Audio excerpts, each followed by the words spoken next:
Magandang araw po Pilipinas. Ako po naman si Ricky Rivera at welcome po sa People's Agenda. Roy Cabonegro po. Yan, alam niyo naman every week we find time to explain to you kung ano yung mga nagaganap, no?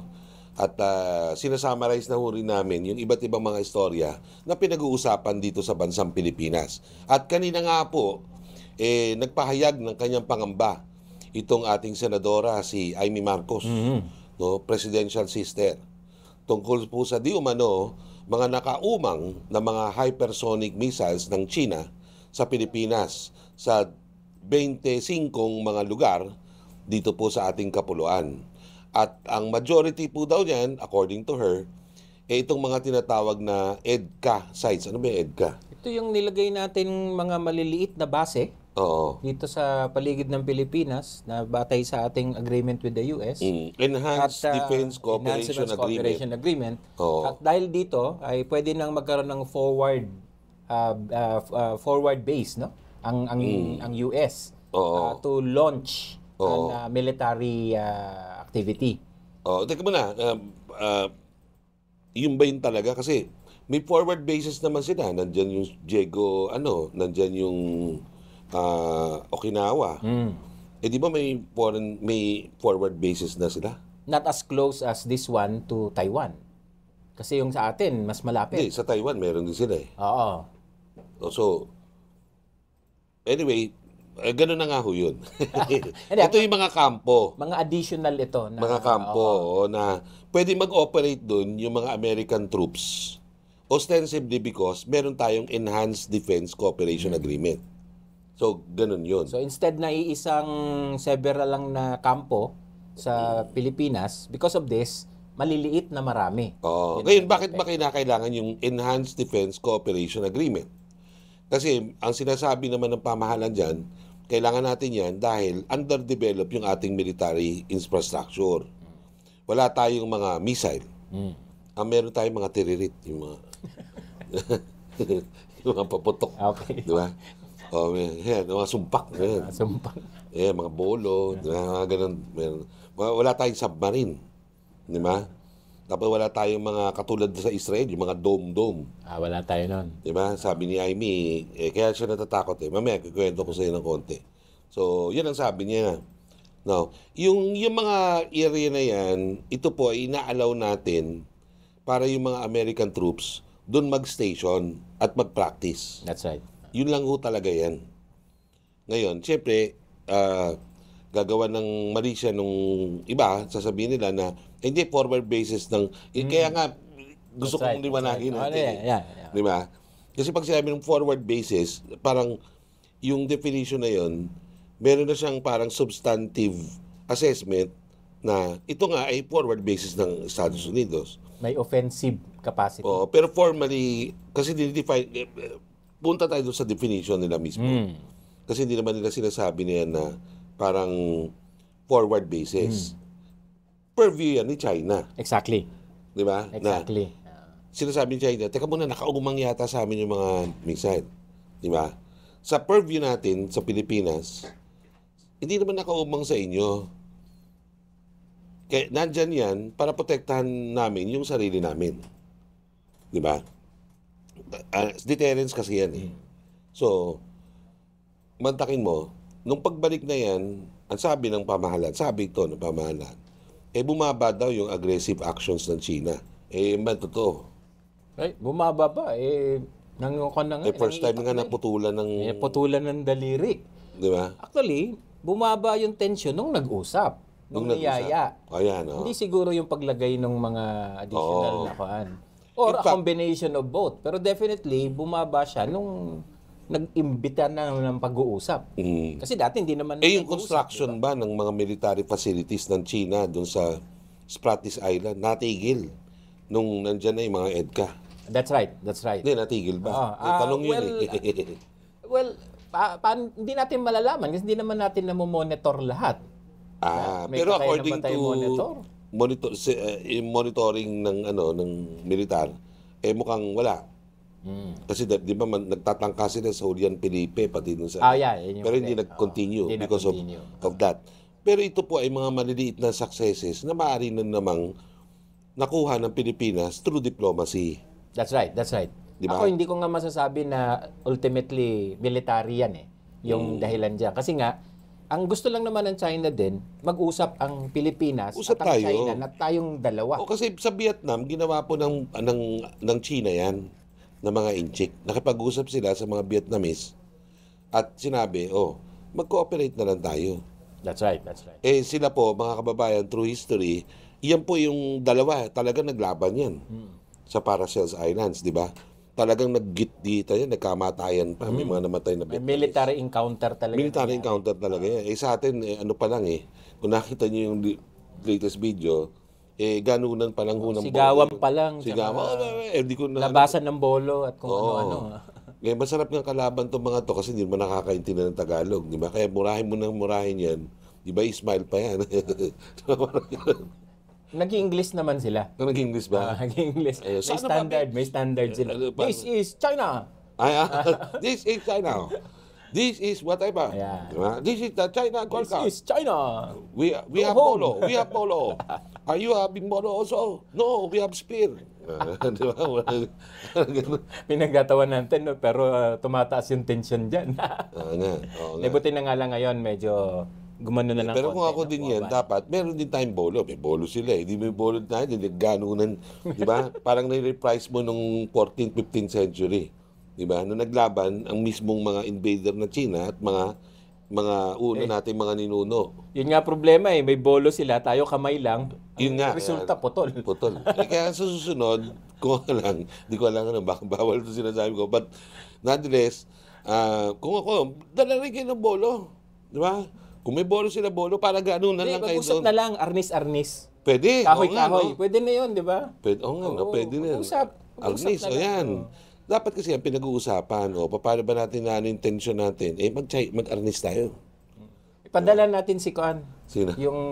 Yung pawikan. Ay, Hindi yung Mutant Ninja Turtle. Oo. Filipino yung artista noon. Oo nga. Tapos ngayon, nire-reform niya yung kanyang character. Oo Siya nga. na ngayon si Pawikan na nagdadala ng kapayapaan. Parang gano'n ang forma niya. Problema Siya ipadala niya, natin. ang problema niya, ma-defeat yun sa bilis. Kasi di ba mga pawi ka mabagal. Ayun lang. Kailangan mabilis na pawikan siya. O, di ba? Anyway, yung sabi ni Marcos na nakaumang daw itong mga hypersonic missiles na ito ng China sa Pilipinas dahil sa EDCA. Ganun yung logic. Ganun ang sinasabi niya. Ako naman, pick up ko dun, Oo. Ricky. Nauna yung EDCA, yung pag-set up ng EDCA, bago nag-react ang China. Okay. Kasi hindi naman nakalagay yung kanyang hypersonic missile in place kung saan Gano'n nakita ka ngayon. kasigurado dyan? Hindi rin natin masyadong alam yan. Di ba? Kasi syempre, Hindi natin sigurado maaari yan. nilang itinago yan, no? Oo. Hindi natin malalaman yan, hindi natin sigurado. Kaya nagtataka nga ako, paano na sigurado naman nakatutong yung mga yan? O baka naman matagal na yan bago nag-ed ka. Well, itong problema dito kasi syempre, nagtataguan yan kasi military nga, no? Military, Hindi natin talaga alam. Hindi natin alam. So marami tayong kwento na may At parang hindi misunderstood natin alam na yung mga missile na yan, nandiyan lang yan sa Spratlys Island. Hindi natin alam. But the point is, ano bang aral, no? Anong substantive value nitong sinabi ng ating kagalang-galang na senador para sa atin na nire-reveal niya na may mga hypersonic missile? Ano bang, may substantive value ba yan, Karoy? Well, parang ang sinasabi niya na yung China ay tinatapatan. Okay. Tinatapatan yung maaring kakayanan ng US in our behalf Oo. to protect the country. So, medyo ang dating sa akin, escalation. Okay. Na medyo delikado po yun kasi what we're trying to do is Hindi, baka de-escalate. naman kasi dati pa yan. Ayan, kailangan linawin yan kasi saan ba Hindi yung natin source? alam, di ba? Saan ba yung Now, source ng intelligence? Kung ikaw, halimbawa, hindi ka pa masyadong sigurado sa facts mo, ikaw ba ipupunta sa media at sasabihin mo, magkiklaim ka na kaagad-agad? Well, in a lot of ways, medyo delikado talaga yung ginawa niya, no? Kaya kung isipin mo, yan yung sinasabi ko kanina, Ricky, no, na wag sanang gamitin itong ating external threat para pagtakpan ang kahit anumang nangyayari sa ating hindi maganda rito internally. Kasi kung meron tayong mga politiko, hindi ko sinasabing ginagawa ito ni Senator Marcos. Sinasabi ko lang, in general, kung sino man ang mga politiko natin, dapat mas maging responsable. Correct. Yeah, Kasi that's the the moment word. na gagamitin niya yung Very good. That's the word. external na yan, Oo. para dahil may nakikita siyang pagtakpan, alam mo yung dinadivert. Mahilig tayo sa ganyan eh. Pero kung atin-atin lang po, mga chismisan natin dito sa bansa, okay lang, divert, masaya pa nga yan eh. Oo. Pero pag pinag-uusapan na po natin, relasyon natin sa ating kapitbahay ng mga bansa, wag po. Wag po. Kasi medyo mas matindi po ang repercussion. Correct. Dapat mas maging maingat tayo. Lalo Sobrang na tigit, ikaw isang legislator. Tama. Ikaw ay isang high official. Hindi ka naman basta-bastang director lang dyan na empleyado ng gobyerno. Ikaw po ay isang senador. Pagkakaalam ko sa ibang bansa, pag mga ganyang national security issues, yan po ay hindi masyadong pinag-uusapan. Nilalantad. Kaya kasi national security issue nga eh. It's a very serious business. Dito, ginagawa natin, yung national security natin na pag-uusapan, maski sa mga tampukan at mga sari-sari store. Di ba? Maliho yun eh. Kung may ganyang impormasyon sana ang ating kagalang-galang na senador, sana, i-share na niya doon sa kanyang pangulong brother. Di ba? I-clear muna. I-clear muna. Kasi mahirap po yan. Ano bang maging epekto niyan sa atin? Magkakaroon ng paranoia ulit. Hahaitin yung xenophobia. No? At magiging parang magagalit na naman tayo sa mga Chino na baka naman baka eventually i-deny na. Kasi dinideny naman nila yan eh. Deny nila, I'm sure. Ngayon lang, naghahanap na tayo ng iba pang mga naging mayora at kung ano-ano politiko na at hindi Chino. ko makita yung rason bakit kinakailangan na sabihin sa atin na takutin tayo na may hypersonic. Sa totoo lang siyempre pag sinabi ng senador yan, maraming tatakot. Ako, may nakaubang na pala na hypersonic missiles dito. Na hindi pa naman verified. Kasi sinabi ng Pero in the may same nakita daw respect, siyang... Ricky, na hindi rin natin verified kung ano yung nasa EDCA. Hindi rin natin alam eh. Well, whether meron yun o wala, Oh. kung meron man yun o wala, it's actually for our interest. That's right, that's right. Interest natin yun eh. So dapat protektahan natin yun. Whether we like it or not, and whether we hate the Americans or not, the fact is, kinakailangan natin ng defensive system. That's the fact. Ang defensive system costs a lot of money. So, dahil wala naman tayo masyadong pera, kailangan talaga natin suporta ng ibang bansa na mas may weapons, na may capable of fighting. Kasi sa isang mundo, itong international community natin mga kababayan, this is a community fraught with dangers always. Yung threat na isang bansa, uukupahan ka, inaandoon palagi. Ngayon, whether we hate the Americans, we hate the Americans, kunyari, we hate the US because of their policy, yung foreign policy nila nakakasira sa mga bansa. Wala naman tayong choice. Anong choice natin? Manatili tayong ganito na underdeveloped yung military capabilities natin at defense, at kapag ka nandiyan ng China yung actual threat, maging probinsya na lang tayo ng China. Kung ako ang ama ng bansa, iisa ang sasabihin ko, to hell with them. I will defend myself. Di ba? Kung kailangan ko kumuha ng bali sa ibang tao, kukuha ako. In defense of my family. So, ganun din ho yan. Ngayon, ang gusto natin? Tanggalin itong mga EDSA na to? Pagka tinanggal ho natin yan, saan tayo kukuha ng panabla? Kung may kasabay sana na seryosong programa sa pag-i-improve ng military natin o na defensive capacity. Hindi dependent lang sa ating yan ay idealismo. Pangarap yun eh. Kaya nga. Ang realismo, kapatid, is nasaan yung pera mo? Kaya nga. Diba? Di natin Business pwede yan makipagsabayan sa ganyang arms race, kumbaga. No? Hindi. Malayo tayo kasi in the first place, sa totoo, hindi kasi natin na-develop talaga yung economy natin muna. Kasi ang China, mga kababayan, noong 1970s, napakahina niyan.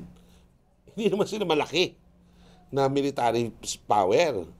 Kaya sila lumaki ng ganyan because noong 1979, nagdesisyon sila na baguhin yung kanilang economic system at palaguin yung kanilang ekonomiya. Nagkaroon tuloy na ng surplus money at iyon ang ginagamit nila para Yun nga, makabili ng mga hypersonic, Ma-build up ang ma-develop yung mga kanilang military. Way past na po tayo dyan. Kasi tanga nga yung mga leader natin di ba? Hindi nga nila na ano yan So, given that situation, ikaw bilang ama ng bansa, anong gagawin mo? At syempre, kukuha ka ng mga alyansa mo, di ba? Pang backup, di ba? Kung ang anak mo, halimbawa, threatened, at ikaw lang sa bahay mo, hindi ka ba matatawag ng kapitbahay mo para tulungan ka? Kumpare mo. Kumpare mo, di ba? Para there's strength in numbers That's right.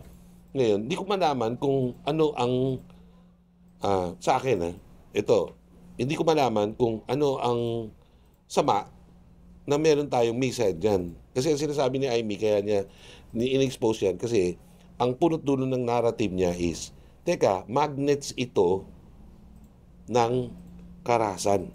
Itong mga EDCA na ito. Magnet. Na iyan, tatargetin tayo ng China kasi may EDCA tayo. Miss Senador, kung wala ho ba tayong EDCA, hindi rin ho tayo tatargetin ng China. How sure are you?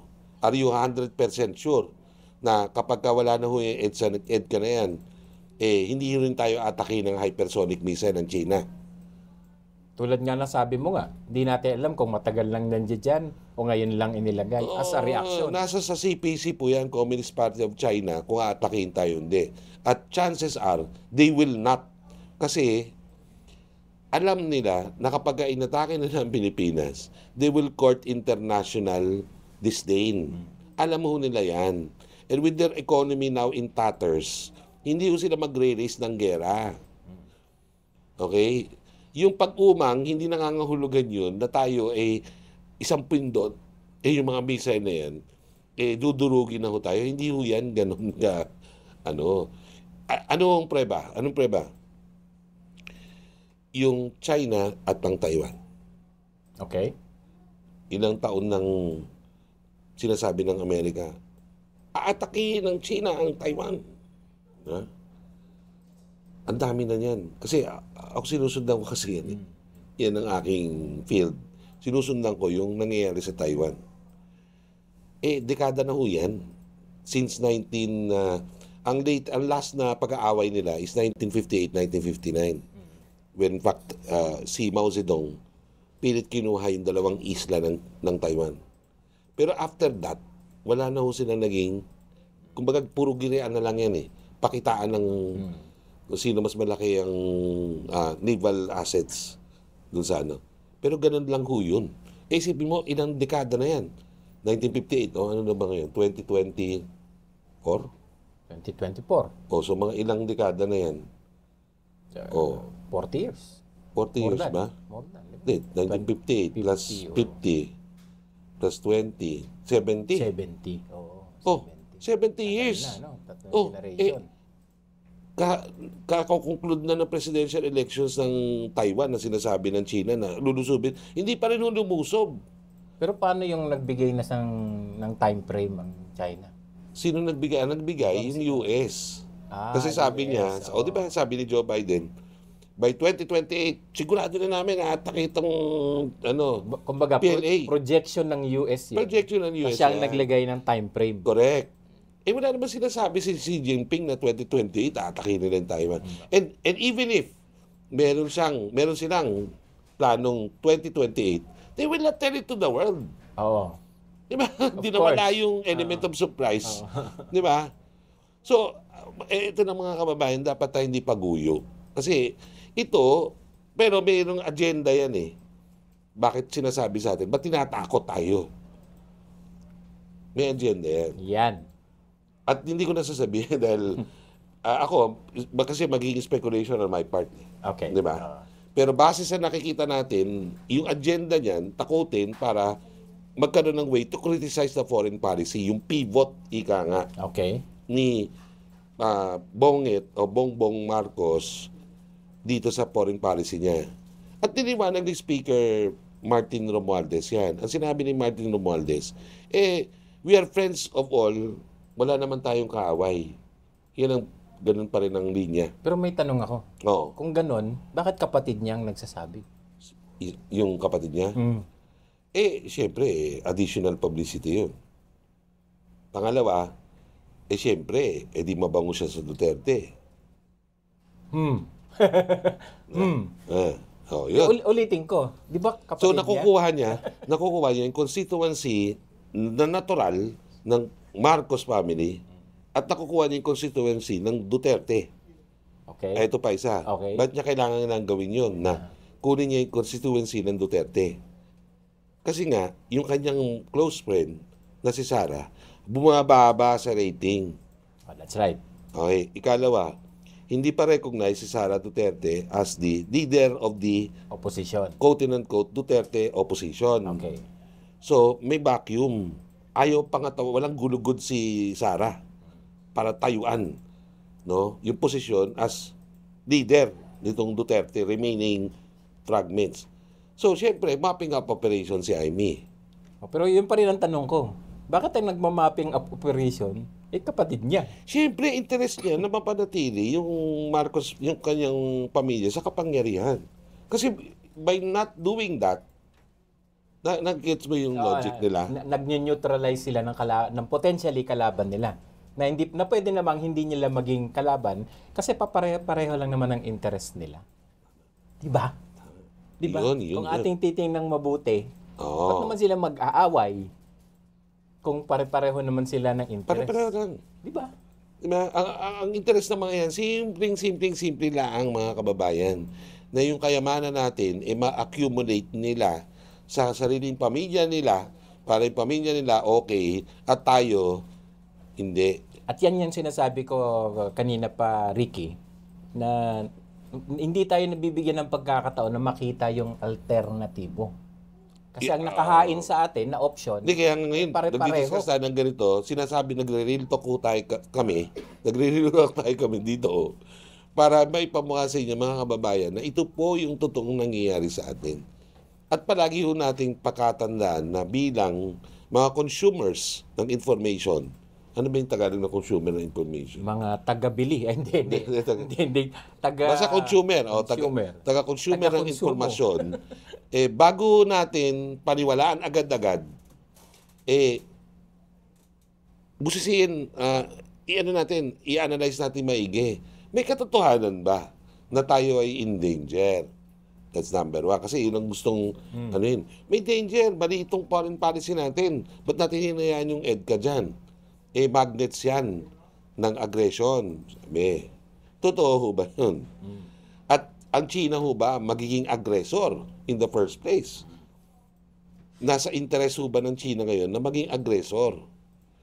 Base doon sa napag-usapan natin and in international context, hindi po. Dahil nga ho, alam ng mga leader ng China na ang kanilang ekonomiya ngayon, medyo mahina. At saka intertwine ang ekonomiya niya sa buong mundo. Correct. So kapag siya ay nasira sa international community, ang unang-unang epektado po niya yung kanyang ekonomiya na nagsusustain sa CPC into power. Kung sila ay katulad ng North Korea na self-contained. Wala problema. Ayun, mas matakot ka ron. Wala problema matakot ka kasi sigurado ka gagawa ng gusto lang nilang gawin yun. Pero ito po kasi may karanasan ang Communist Party of China na nagkakaroon ng destabilization sa loob. Nangyari na ho yan nung early 1990s dun sa Tiananmen. Di ba po? Na ang sabi kasi nila, hindi kasi yung mga Chino, they want more civil rights. Hindi po, ang totoong ano dyan is nagkaroon ng economic dislocation sa mga karamihan ng mga Chino na na-inequate ng mga Chino doon sa kawalan nila ng civil rights. So, kaya sila nagmasa at pilit nilang pinatutumba yung CPC. Karanasan na po ng CPC yan, na may mga ganyan. At yung flower movement ng Hong Kong at Taiwan noong mga panahon na yun, ibig sabihin yan, mga kababayan, threatened kasi yung CPC. Pagka ganyan, na medyo bumababa yung kanilang ekonomiya. Sa dami nila, di ba? Imposibleng walang diskurso dado yan Kaya nga, pinaprevent ng CPC na magkaroon ng pagtindi ng economic challenges nila. Kasi, magta-translate into a political challenge doon sa authority ng CPC. Therefore, hindi nila huwayan magkaroon ng gera. Kasi pag nagkaroon ng gera, tapos sila. Sila ang unang-unang matatapos. Mawawarak. Hindi sila makakatagal. Hindi sila makakatagal, mawawarak yung kanilang estado. So yan po mga kababayan, intindi po natin yung mga latest natin at susunod pong episode dito po sa People's Agenda. Maraming salamat po.